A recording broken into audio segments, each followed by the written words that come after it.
Alright, we're going to get started now. So, if you turn your attention towards the front, I would love to introduce you to our next speaker. This is Toby. And he will be speaking on a new era of trust. So, please give a warm welcome. Thanks. Can you tell me how close I should hold this to my face? Pretty good. Okay. Who's getting closer? All right. This talk is about blockchain and corporate social responsibility. Just kidding. It's about aesthetics and ethics, which is to say, it's about trust. What is trust? Just think about the word trust for a minute. Like, roll it over on your tongue. Trust. Trust. Yeah. Trust is derived from Old English trua, which is itself derived from Proto-Germanic truas, which is ultimately derived from Proto-Indo-European deru. Proto-Indo-European is like the hypothesized common ancestor of the biggest language group in the world, thought to have emerged between like 2500 and 4000 BCE. This root, deru, is also supposedly where the word tree comes from, and it means something solid or steadfast. And there's another Proto-Indo-European root, viro, from which we get veritas and all of its evolutions. And you can see that these two ideas about truth and trust evolved in slightly different directions. Whereas we have one that's about solidity, the other is about, has sort of evolved to become about verification, confirming something, validating it. Verification and verdict, veracity, they're all about proofs. And these two ideas, trust and proof, trust and verification, are very closely related. They're both social in nature, they have to do with knowledge, they have to do with what we know is true and false. So they're about epistemology. So this talk is about trust. It's about like what we can know, what we can trust, what we should believe, and I will show how aesthetics are a zero-day vulnerability in human knowledge production. All right. So historically, humans have relied on their eyes to make judgments. Before we had written knowledge, we probably used oral knowledge and said something like, hey, these red berries are poisonous. Don't eat them or you'll die. Visual signals are very important for humans because of that. And we know a lot about historical forms of visual knowledge, especially in the medieval era, because there are lots of surviving texts. And one thing we know is that before the 16th century, when modern reason was invented, human knowledge was based on resemblances. Like a walnut resembles a brain, so it's good for your head, or ginseng resembles a human being, so it must be good for your body. These are we're not thought to be representative, but like literal connections between those things, right? This is where we get all sorts of interesting ideas like palm reading and astrology, and the connection between palm reading and astrology. You would try to read these resemblances to produce knowledge. You would like try to look at something like somebody's palm and read analogies into it. This is the basis of magical thinking, clearly. But what's important here is that the epistemology of the 16th century is based on visual similarities, because humans have this extraordinary bias towards visual information. But the more complex societies get, as a rule, the more difficult it becomes to rely on visual epistemology. And a great example of that is medieval fashion. So at one point, in the 12th, 13th, 14th century, aesthetic was a great proof-of-work solution for trust. You had, like, look at these outfits, right? This crazy gold embroidery, like interesting patterning, folding in cuts, like gold trim and whatnot. this sort of expensive tailoring or acquiring materials like sparkling gems or whatnot required that you had a concentration of wealth and resources that other people did not have. So only upper classes had access to it. And color is a really great example of this. This color here is called, the color that this snail, the Bolinus brandaris, produces is called purple. And it could only be, the color purple could only be obtained either by collecting the slime that the sea snail left behind, or the more effective method, which is not as renewable, which is to just boil tens of thousands of them. And 12,000 snails or so is what you need to produce like 1.4 grams of dye, which is just to say that this is a hugely labor-intensive operation, and only people who could pay for it had access to colors to dye like the trim of their coat or something. So color is a visual signal that can be trusted, right? The verification is built in. Wealth can be aesthetically verified because only the people who have the resources to like deploy their servants to collect like all these snails and whatnot can wear that color.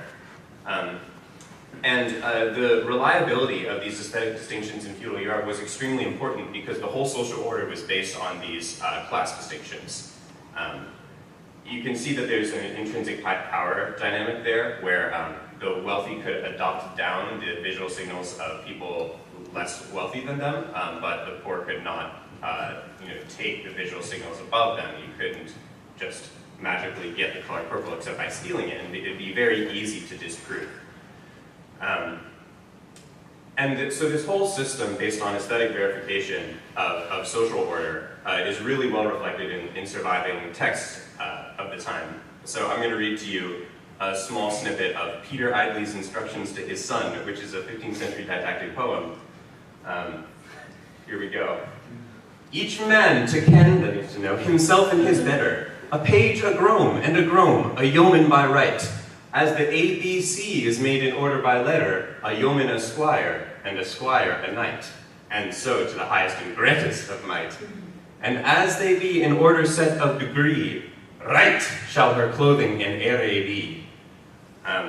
Clearly, what's at stake here is the legibility and visibility of these rank distinctions. And this isn't just the case in Europe.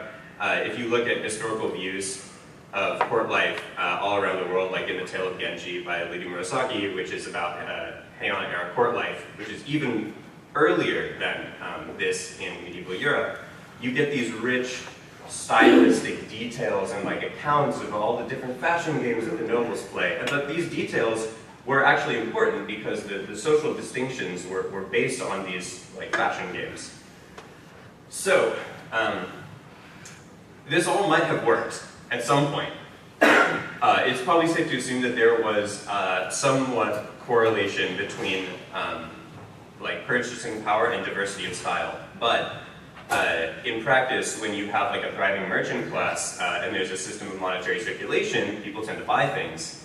And in Europe, this led to the widespread criticism of fashion and this fear of the destruction of the social order.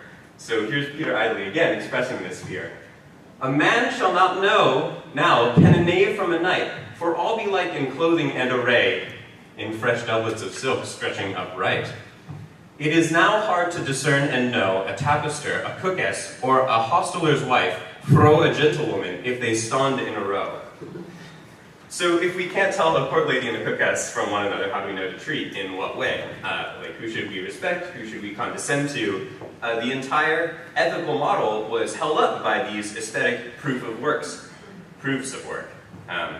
Here's a 13th century painting in which a bishop is being tempted by clothes by a devil minion of some sort. So to prevent society from descending into relativistic chaos, countries across Europe enacted these sumptuary laws, which restricted the wearing and purchasing of clothes by rank and income. For instance, if you were a knight in 13th century Europe, you basically were allowed to have 2 new full sets of clothing, like a full ensemble, including like your greaves, your cape, etc., your tunic. You could get 2 any year by purchase, gift, or any other manner. by the 15th century, this got to the point where across all these countries, the laws dictated like what precise subclasses of clothing and profession could wear what, like what jewelry, how much of it, extending to like how it was worn, the cut of the clothing. They got extremely detailed. Here's sort of like a model of how this like sumptuary laws work. And what we see is a model of society in which the ethics of the social order, based on accepted class inequalities, over here, were theorized in terms of aesthetic elements. They were grounded by aesthetic elements. And when I say that, I mean that aesthetic elements were both supposed to reinforce and reflect the reality. And that the reinforcement is where sumptuary laws came in, to reify the social inequalities.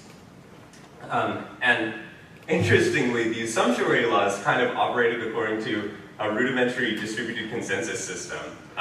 Like the laws were enforced by police and officials who would sit by highly trafficked locations, and they would catch the lawbreakers, and the punishment was a fine, and these penalties became an important source of tax revenue. And you had these like accusers. Anybody could accuse somebody else of being a sartorial transgressor, but the accusers were granted anonymity, and they received a portion of the fine, so they were like verifier nodes in like a skin-in-the-game virtuous cycle of social control and wealth redistribution. Yeah, I'm getting ahead of myself there. But as you'll note that like that whole thing that I just described relied on people breaking the law, because the laws did not work very well. Like at least on the terms of their original goal, which is to prevent the bleed between social strata. And they were dismantled in most places by 1600 because the falling cost of goods, as like urbanization started to happen, and like the Enlightenment kicked in, and Europe was like in a great spot, made it very difficult to codify and enforce these visual trust signals. And this is crucial to understand because the same shit is happening to us right now. Okay, so are you with me so far? Are we understanding what's going on? I don't know about the right now part. Wait for that. Okay, so we're going to fast forward through history a bit. So yeah, you have the Renaissance, Enlightenment, increased urbanization, you have colonialism, overseas commerce, you got the global exchange of all sorts of goods, textiles, color resources, early automation in manufacturing. All of this like drove down the cost of goods. You had advancements in chemistry and color science. In 1850, somebody invented a dye that replaced Tyrian purple made of quinine, a very cheap chemical. That you can see how relatively recent that was and how long color lasted as a proof of work. But despite these changes, fashion continued to prosper, and in fact it accelerated. So how did it manage to do that in like a newly commoditized world? Well, we know the answer. It got stylistically way more ridiculous, and we invented haute couture. And the invention of haute couture mirrors what happened in architecture, where the cost of materials went so down. So now it's like high-cost production processes like polished terrazzo or whatever that make for luxury treatments. And the first couture house, interestingly, appeared in 1858, not too long after purple dye was invented. And in fact, the term haute couture is regulated in France. You're only allowed to call yourself that if you employ a certain number of people, you display at least 50 pieces every season, and like a whole host of other requirements, how many like technical artists you're supposed to employ or whatever. From what I can tell, this is basically a new form of sumptuary laws that like shifts the burden of regulation onto the producer rather than the consumer. But that's beside the point.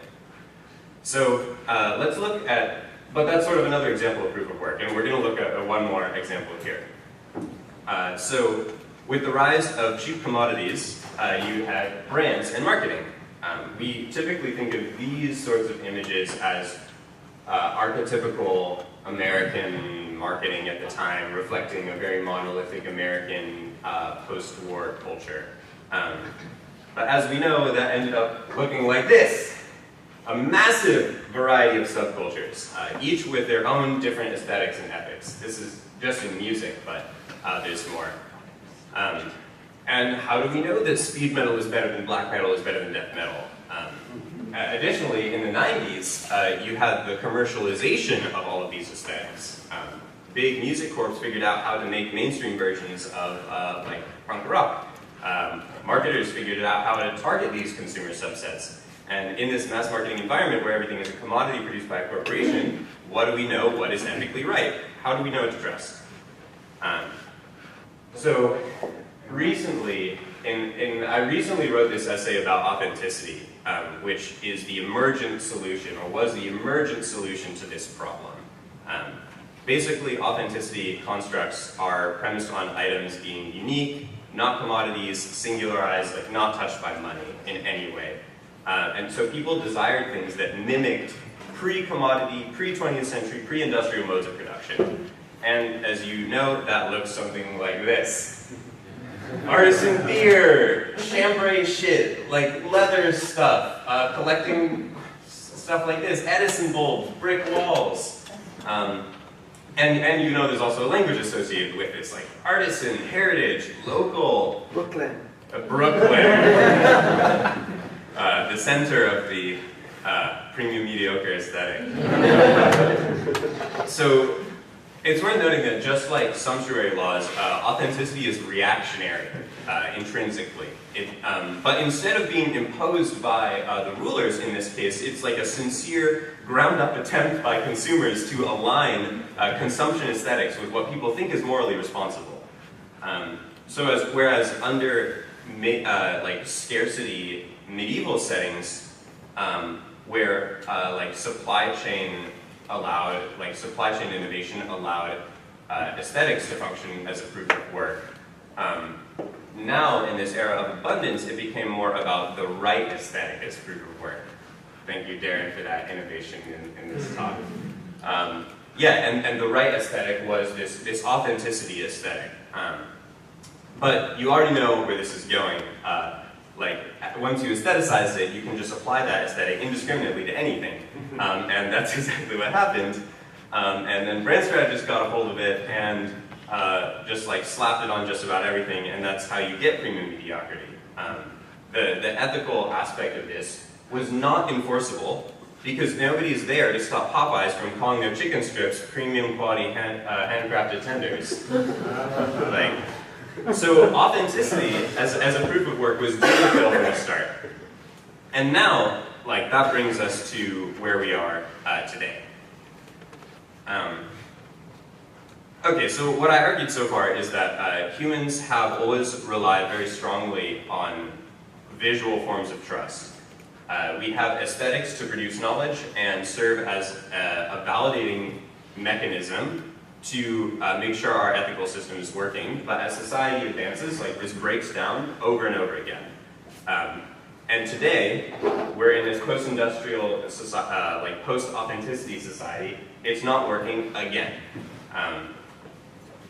And technology is always the reason for this. Like, let's count the things that we have now that we didn't have even 20 years ago. Like Web 2.0, standardized APIs or API standards that are really good. You know, we have Shopify, we have Photoshop. Like, just those four things enough make for some pretty scary consequences. For example, you can link up a Shopify front end to a plugin that hooks to Alibaba, and you just like make a graphic in Photoshop, and you can have that have somebody buy a shirt, like have that graphic screen printed by the supplier on Alibaba, and have it drop shipped to the consumer right away. Which means when you put those things together, you can also create like 5 brands for the same commodity, and which is something that's happening right now. If you're not aware, you know, you go on. Or 500. What? Or 500. Yeah, or 500. Like, there's no reason for anybody to not like just target any individual and just like astroturf the entire network of people who want to watch into buying the same watch, even though like one of them is a punk, one of them is a skater, one of them is a surfer, one of them is a Luddite. I don't know. Plus, like, anybody can create a brand with agency level polish in like a few weeks or less. It's really not that hard. Anybody can ship a physical product. This is from a magazine shop by my house. And you might know there's like some well-known magazines like Domus here, Popeye, or whatever. But they also sell like a pretty wide variety of indie magazines. And when you go in, like the first thing you notice is that they're all really well designed. Like they all have extremely striking imagery, like high quality papers, like really nice covers. And it's only once you open them and start flipping through, you realize that some of them, like the content is like really shit. Basically, you can see the trust problems that this creates when we consider what the authenticity movement was trying to achieve. Besides like making WeWork look the way it does, and manifesting this whole swath of like authenticity products, another aspect was to create some sort of cultural mandates around corporate transparency, like getting companies to do things for social good, ethical factories, and so on. But when the marginal cost of creating an aesthetic is infinitesimally low, how do we trust that these brands are doing it for real? For instance, a while back I was at this design conference and the VP of Sustainability and Operations at Reformation was speaking. Reformation is a well-known dress company. Their tagline is, being naked is the #1 most sustainable option, #2 is Reformation. And her talk was all about how sustainable, this is copied from their website, her talk was all about how central sustainability is to them, how you can build a sustainable business, like sustainability, it's great for marketing. But in the last 10 minutes, she basically admitted that only 10% of their customers care to participate in the clothes recycling program, which is the most essential part of like the waste elimination process. What the fuck? Like I swear to God. Also, like a few minutes after this, she dropped the words "intentional community," and yeah, I joked a bit.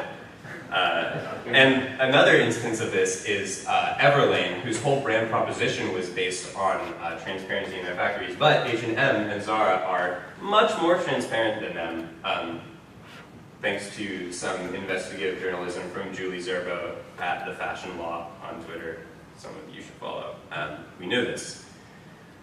Basically, brands only have one way of taking socially progressive action today, and that's faking it.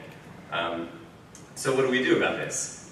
Now, it's important to notice that blockchain is not immune to this effect, and you are all guilty. No doubt, one of you has, at least in the last month, uttered the words, "brand is a differentiator for us."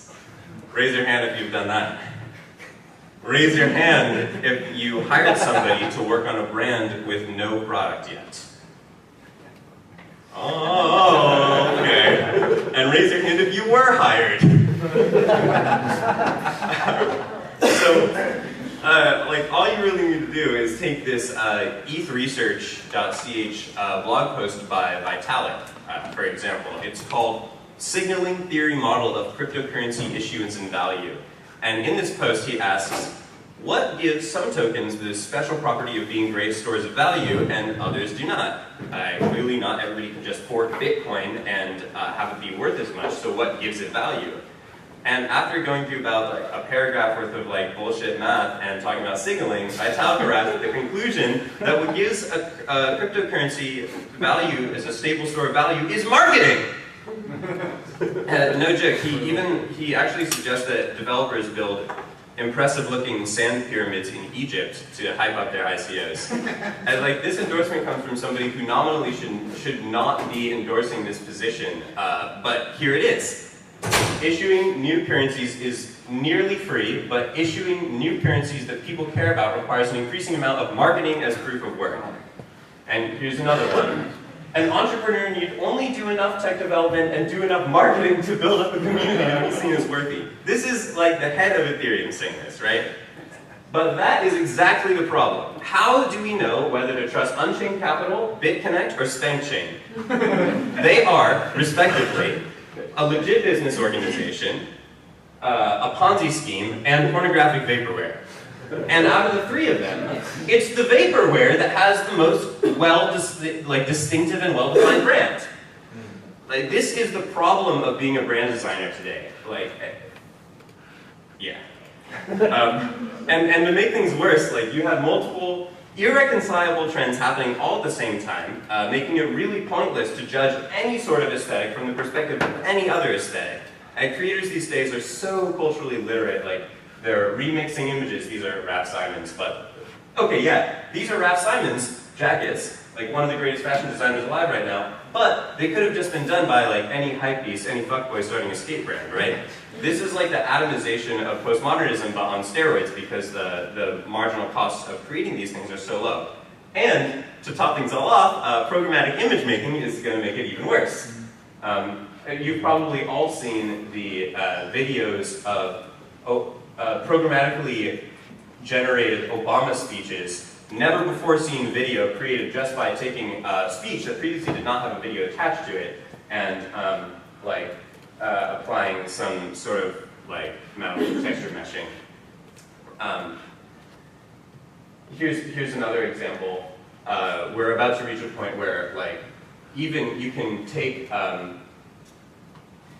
like a static image and generate a new video out of it based on like a corpus of data.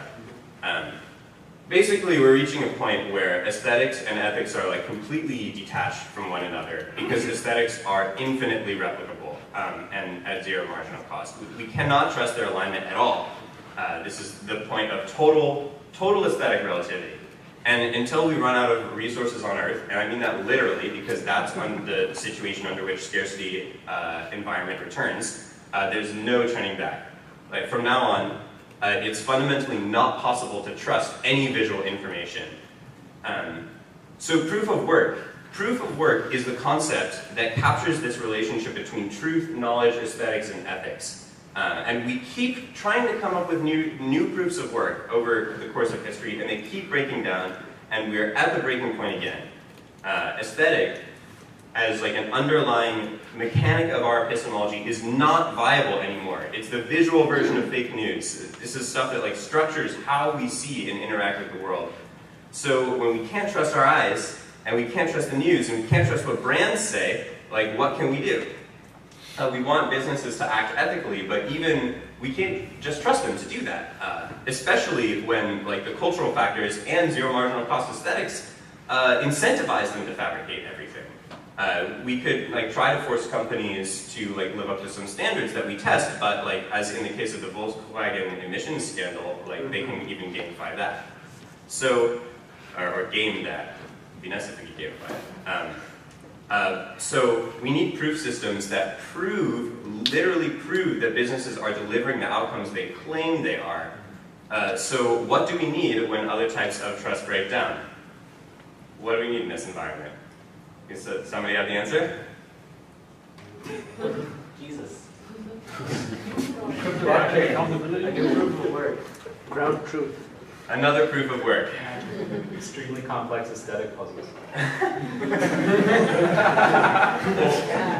One thing that might work is a distributed consensus system.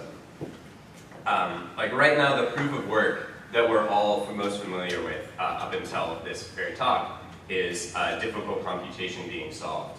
But we're also seeing a Cambrian explosion, if you will, of other types of proof. Proof of storage, now it's called proof of like time space or something. Proof of manufacturing, but we also need a proof of programmatic generation and a proof of profit distribution, proof of supply chain. And we need to be able to like browse these different proofs and like trace a transaction, trace like a piece of clothing back to the machine that was produced on, and see how the profits from that clothing were like distributed across the organization, how much went to a worker, etc. And there needs to be an interface like that. I imagine it's something like a Bloomberg terminal. Blockchain, like, okay, so decentralized consensus and blockchains like might rescue us from this sort of aesthetic relativity, but we're going to need to deprecate visual epistemology to do that, which is very hard. And this doesn't mean getting rid of trust, because trust is fundamentally a human thing, and we can't not trust. But what it does mean is taking aesthetics less seriously and offloading trust onto a third-party proof-of-work technology. There's no way of getting around it. And I know this is abstract and hard to imagine what it's like to live under like a trustless era, but let's try it. So I want everybody to close their eyes right now. So, as you're closing your eyes, think about what it feels like to read news for like the past few years. Think about all the competing claims and the different news sources on Twitter or on Facebook. And think about how your way of reading things has changed. Think about how belief no longer comes easy and how exhausting a task it has become. Find that feeling and hold on to it and keep your eyes closed. Now imagine a world where you cannot even trust what you see. Every time you see a video, a statistic, a photograph, whether it's on your newsfeed or your Twitter timeline, or on CBS or PBS, you know that you cannot know whether it is real or whether it is a complete fabrication. And feel what it feels like to not trust anything that comes through your screen. Put yourself somewhere, maybe in an airport, maybe with your family at home, watching a video and having this feeling that it may not be real. It must be incredibly alienating. Welcome to the new era of trust.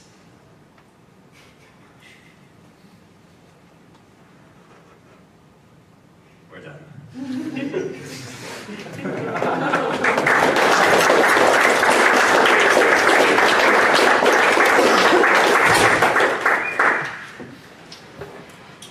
Thoughts?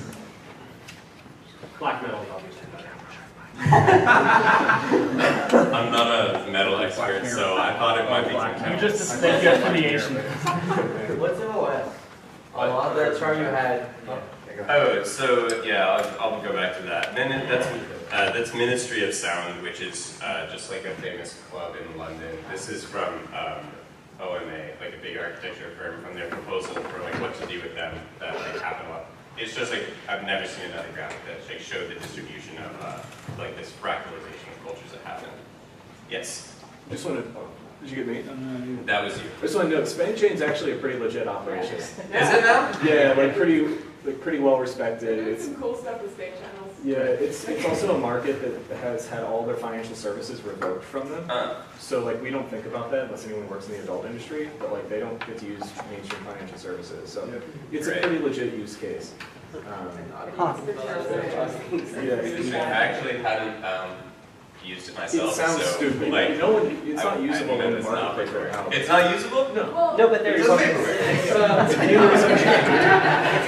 not vaporware. there's Okay. at least one app that is currently being used by CAN models. Yeah, Like- but also Okay. get a loan through Unchained right now. Yeah. No, you can. Yeah, I'm aware. Yeah, it's vaporware too then. No, you No. can't. You can. We have like a $7 million loan book right now. Then why did you tell me yesterday I couldn't get a loan there? We'd have to talk in detail. That's with your credit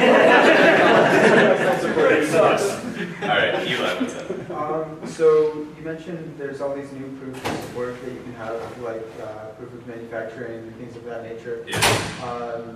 And you also mentioned that we're post-authenticity because that's not, it can be easily, you can make a fraudulent authentic claim. Right. What is the difference between proof of manufacturing and trying to appeal to authenticity? Right. So to answer this question, we have to be really specific about our language. Like authenticity can, the way I used it in like this essay that I wrote, talks specifically about the idea of authenticity as it's been used traditionally in the West for like the last couple hundred years, which is to refer to like something that's not commoditized and not touched by money, it is singular. Like it's not like influenced by other things per se. It's like a genuine expression of yourself when you take it to the personal realm. That's different than the idea of authentication in general. And there's lots of different, like there are different ethical regimes under which like authentication can be part of. For example, I heard there's a book coming out called like Authentocracy or something in Britain that's about where things that we associate with authenticity in America, like, you know, anything somewhat exotic could be perceived as authentic in America, as long as it's not like an American corporate product, right? It's actually like the reverse in Britain, where like all that stuff is seen as posh, and like authentic stuff is like fish and chips, or, you know, a cup of shade tea. Like that's authentic. So now to get to your part about like, yeah. So what was the part of your question that was about like these types of proof of work? I guess to kind of bring it back also to the, I think it was Zara, the people who are doing recycling that wasn't actually effective. In a sense, if authenticity is broken and consumers also aren't really interested in the ethical questions, then why are they going to be interested in proof of manufacturing? Is the illusion more important than the Wow, sick question. Yeah. So, Hollow proofs. okay, so one interesting dynamic at play here is that although only 10% of like Reformation's customers like care about it, for example, that's like enough for them to build a brand around, right? There's like an interesting part of this where one thing that happened to authenticity was like it became embedded in these commodities, so people could feel like conscious consumers by purchasing them, right? So like the effect is like it scales in a very strange way, and like Twitter has like a big impact on that, right? Like when one person can yell very quietly at United Airlines, but then like 14,000 people yell at them too, and then they get like free trip for the rest of their life, right? So like there's a voice amplification aspect of this that makes it such that companies are under a lot of pressure right now to implement these things, which is why they're all faking it. So like the social pressure does exist, even if the people who are behind it, just like there are a very small amount of like climate change scientists who have like a very big voice. Like the number of people who are actually passionate about it are small, but it like becomes important to everybody else. Excellent. Also, I feel like there's a parsimonious answer, which is that authenticity is a signal of ethical business practices, but it's not directly ethical business practices. So I think we still care about ethical business practices, but caring about ethical business practices is not the same thing as caring about authenticity. I'll have to think about that. I think that's correct. I think I agree, but I need to press. I'm not sure I agree. Yeah, it goes. Right. So you sort of described this whole thing as being a visual interpretation arms race, and I think you conflated something that I'm confused by, which is that you were talking about the magazine rack and then eventually producing things digitally that are fraudulent. Those are two drastically different points in this environmental shift. Yeah. I'm pretty sure that the magazine rack is just a situation where you can conceivably use enough compute to notice whether or not something is effective. You just effectively being dropped into that environment, learning which ones are failing to actually have content. I'm sure I've done this. Right.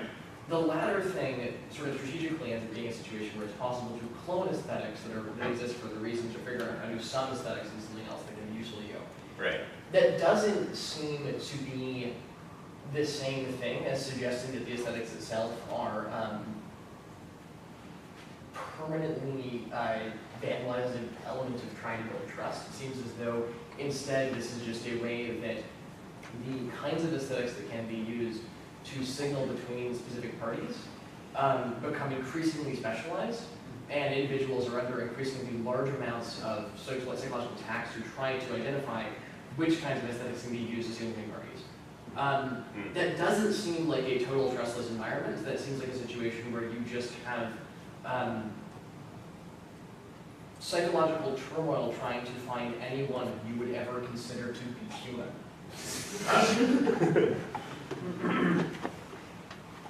There's a lot of parts there, but I think I think the dynamic that you described is part of the greater problem. Like, this isn't necessarily an environment of like complete, an environment with an absolute lack of trust, right? We're pretty much almost there yet. Like, you really don't know how bad it's going to be. I mean, we really don't know how bad it's going to be when videos can be made like out of nothing. But we're already, it seems, in the situation you described where like people, it's very psychologically trying to like parse through the aesthetics and like find the one that you like generally associate with. But aesthetics seem to me to become more and more meaningless in that circumstance. Because like the more niche they become, like the more niche groups they belong to. But doesn't that then accelerate their meaning for that group specifically? Like Yeah. It actually becomes the tool that does it for them? Yeah, of course, but like that's a meaning shared by like, let's not conflate like semantic and value meaning, but that's a meaning shared by like a very small group of people, and that makes it very hard to interpret for like the mass. So it's more about the relationship between different meaning structures for different groups. Yes, exactly. That's what a proof of work is like, it's a mechanism to like align that system for everybody, is to like align ethics and aesthetics for everybody. So I'll start by saying Islam. But it's a visual, talking about visual regimes, here's a religion that has imposed a regime of never drawing the Prophet Muhammad. Right. Right? And so it is a system of trust, which is a proof of non-work of producing a visual image. And a violation of that rule is Charlie Hebdo. Is what? Oh, yeah. You know, where, so what's interesting is that you have a system of trust that is fundamentally premised on not creating visual imagery, right? And then that kind of mutates into other stuff. But it's almost like it's like an inverse proof of work. Yeah. Right? Of not ever drawing the Prophet Muhammad. That's like, that's extremely fascinating. Like an inverse proof of work reminds me of repression.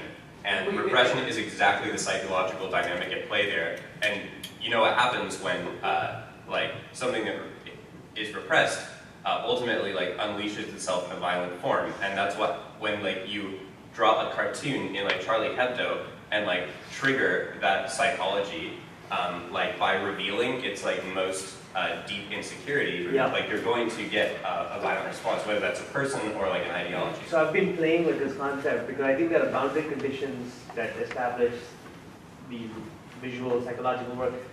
So I grew up Hindu, and I'm playing with this concept of putting Hindu god faces on regular people, like as a fashion trend.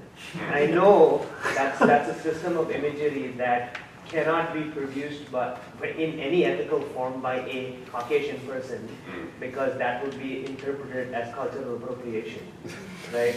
But could only be produced by somebody who is a Hindu, because then it becomes acceptable that I'm just experimenting with my own culture. It's the same way of saying black people can say nigger, right? And can produce imagery that is, you know, that kind of fits within their localized sort of like meaning structures, but and hence in that by itself is a proof, right? Well, and I think one thing that will happen is inevitably, like, that might work now, but it will break down because fashion tends to like take the thing that is at most like fashion like advances by taking the thing that's like at most odds, like that produces the most like discordance, I guess, with like the current aesthetic regime, and like calling it fashion, making a statement that that's fashion. So like if you start doing this, like inevitably, like Alexander McQueen is going to pick it up. Like, but he has tried to, and there was a huge backlash, and they've stopped doing it. Oh, you should check out the work of Aitor Throop, who's like doing it without a lot of like, how do you spell that? AITOR, Aitor, T-H-R-O-U-P. Yeah, really cool stuff. Who else is waiting for a while? I didn't call on you, Bryce. I'm asking. I'm sorry? I wanted to add a thing to what you were saying because you noticed something really important. So it's worth noting that more hardline versions of Islam don't just ban the Prophet, they ban all visual depictions. And music. I want to know, and music, but not vocal music. So it's actually like a conceivable way you could avoid all of this is actually running a conservative Islamic regime and just banning all non-abstract communication. That's not true. It's not never going to work. It's an entirely alternative strategy. And you had like bank logos that were, it was clearly a horse. It was in calligraphy. It was clearly a horse. You know? Oh, that's like creativity in Arabic. Diamonds. So there's this interesting interplay where diamonds are like the unfakeable proof of manufacturing, and now you're having lab-created diamonds, where there's this whole push of like, you can't tell unless you're under a microscope. But then there's an interesting thing where there's a big marketing push for like, here's the ethical alternative, lab-created diamonds. But real diamonds are actually really cheap. So what would stop me from marketing lab-created diamonds and just selling like actual diamonds? Are diamonds regulated? Actually, that's happening. They're regulated by De Beers. De Beers makes a serialized laser engraving into diamonds. It's a cartel regulation. It's not. Yeah. I mean, theoretically, there's nothing stopping you from just destabilizing the market entirely. The only problem is that won't work because people are trained to expect diamonds are high price. That's proof of marketing. Right. No. One of the ways that we've de-authenticated fashion in our personal house is by buying baby clothes that are authentically knockoffs. So we'll find a manufacturer and then go to Alibaba and find that actual product and then have it sent to us at a discounted rate of about 70%. And the ethical conversation about it was, what will the market bear? Like, if we're not willing to pay $70 for something that's going to be outgrown in the next 2 months, but we will pay $15 for that, and we have the access to that resource, why wouldn't we take that thing? But isn't the ugly sweater regime that? Kind of like it's authentic signaling based on kind of ugliness? The differentiation is that they are potentially actually the authentic thing, but not done through the authentic brand identity. So it's not even part of the ugly sweater metaphor because it's not quite wrong. It's actually the thing. I think this is an interesting strategy. It would be cool to like try to create a movement around it, but I would like to see a movement that doesn't use the word authenticity in it at all, because we need to absolutely rid ourselves of this dynamic. And like your whole talk yesterday, which I loved, was infused with this authenticity paradigm that like doesn't work anymore. Like it's extremely hard to get away from, and like what I've described here is like the fact that if you believe in authenticity, if you believe in like certain types of authentication, to put it in an abstract sense, then like when that breaks down because the transaction costs get lower, like you're gonna get ethically into like a really fucked up place, and you start acting like a jaded cynic, and like just like examine yourselves right now and like tell me none of you has acted like a jaded cynic when like something that you liked like got popular, right? Like that is an authenticity-based response. But like what I'm proposing is like we're dealing with a much more dangerous type of like authenticity disappearing. What's up, Galen? I think like just related to the blockchain universe, like whatever the world that we all are, maybe most of us are at least adjacent to, there is one existing proof of work, and that is code that actually works. Like it's like seriously, like just for every, I've looked at a million bullshit marketing websites, and like first thing I look for is like, let me run this thing. Like, let me at least look at run this thing is actually probably, if I can't run it, I pretty much don't care. And I recommend everyone adopt that strategy. And I think it's because it requires an enormous amount of the input of work. Like, so I do think you can, I love the talk is fantastic. I sort of feel like I've been living in this world, or like thinking basically like you just can't trust any of this for a while. Proof of execution then? Yeah, it's just like proof. I mean, it's basically proof of work, right? It's like proof that someone did, actually put the time and energy and effort into, making the thing material. And I think you can try and just judge its sort of material qualities, its sort of performant qualities. Like think about, does it work? Did it do it? It's embodied rules. Extremely. Listen to Galen if you want to de-risk your portfolio, guys. Oh man, Anders? What about Cylons? So how would I verify that my friends are authentic Cylons and that they've sourced their personality from approved distributors of personality? I wouldn't want to think of a simulacrum. Cyborg. Right. You can't do that online. Like anything screen based is like going to be incredibly difficult to do that unless we have some sort of unless we have like some sort of holochain type scenario where like we can verify that. I'm asking more about sure you're building that. so that the optimization of those different kinds of proof. Right. Eventually, won't that intrude into our space of personality and how we decide things personally? Yes, this is why it's like it's so difficult to understand like, what it's going to feel like when we can't trust anything that comes through a screen. Like, it's already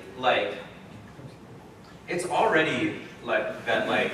Why the through the screen caveat? Because it's hard to.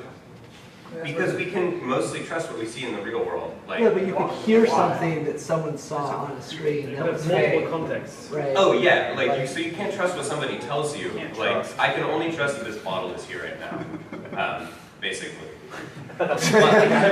Sort of. Somewhat. Well, if I can get liquid out of it, yeah. Let's not go into like the matrix thesis here because it's not particularly helpful. But like it becomes in that like trust falling environment, it is really difficult to like your friend could have been radicalized. Like how would you know? The digital does like intrude into the meat space that way. What's up? Who hasn't asked a question? Alan. So, isn't this just absolutely fantastic? Because it's going to mean people are finally learning how to use PGB Yes. Yeah, I think another important aspect of it is like when aesthetics become totally relative, we'll finally realize that like aesthetics doesn't matter, and like we can't judge things based on aesthetics. We can only judge things based on like huge existential disasters for the world, like climate. You sign stuff. You sign a video. You sign the writing you do. You write a story. You put a little signature on. PGB makeup. If you like, sure.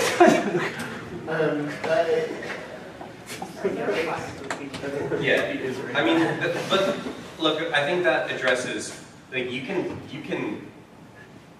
encrypt and like hash fake news. Like that doesn't really matter.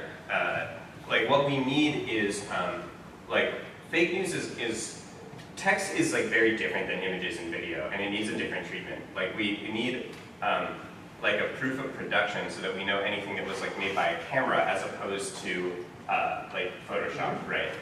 And like text is different because it like comes from a human, and like machine can impersonate a human very easily.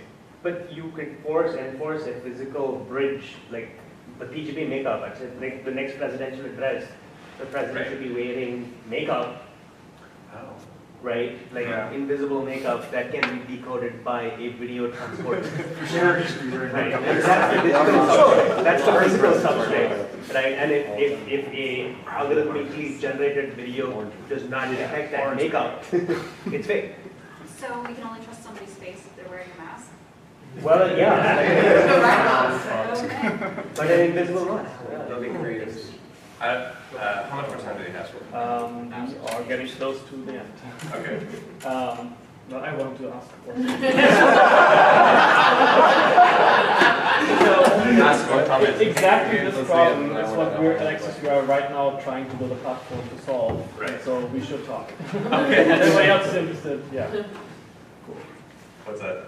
So I'm struck by, I enjoyed the close your eyes exercise. You could do the same thing probably around 1938 with George Orwell on the radio, Goebbels in Germany. There was similar sort of like, don't trust the news.